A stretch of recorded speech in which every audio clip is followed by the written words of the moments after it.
Hello everyone, welcome again to Posto TV. If you are a new subscriber, don't forget to like, subscribe, and turn on post notification. If you are a returning subscriber, you are welcome.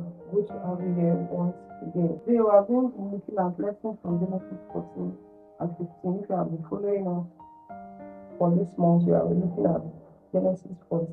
We are looking at Genesis 14 and 15. So today we are going to have a quick look at 5 lessons from Genesis 14 and 15. Number one lesson is the fact that God is our ultimate provider. If you look at the life of Abraham, Abraham did not depend on Sodom, he did not depend on the king of Sodom to provide for him. Right? He didn't even have to move to Sodom. He asked Lot to choose, right? And Lot decided to pick Sodom because he felt like the land was a prosperous land and all of that. But Abraham always looked unto God to provide for him. He believed that God was his provider. So yes, the first thing to learn is the fact that we must always see that God is our provider. Our trust when it comes to provision should be on the fact that God will always meet our needs. God will always provide for us. Number two is the fact that faith requires patience.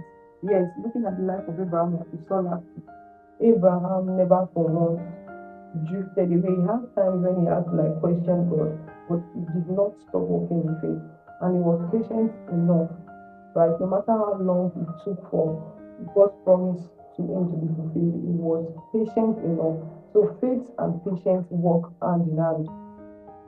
Faith and patience work hand in hand. You cannot be working in faith and have lack of patience.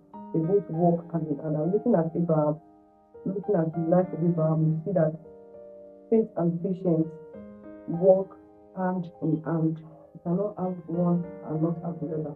Number three lesson is the fact that God's promises don't depend on our current circumstances, right? For the fact that God gives you a word does not mean that you are going to see it now.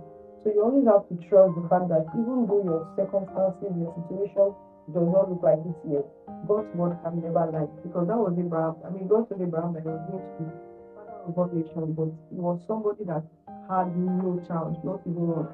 Right? So we must always know for a fact that God's promises to us is irrelevant, is regardless of our circumstance. Our fourth lesson is that victory comes from God, not by our own strength. Right? And if we look at Abraham on our story, we see that for every victory Abraham had, he always said God was the cause of his victory. Right? So victory is from God, not from our own strength. Finally, number five lesson is the fact that integrity is worth more than quick success.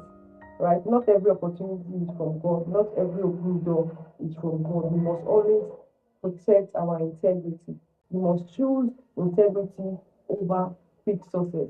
So as you go into this new week, remember to always trust God to provide for you. Always choose integrity and always know that God is always the source of our victory, not by our strength. And also don't forget to always be patient in faith. Hope you've learned something today. We are going to see you next week.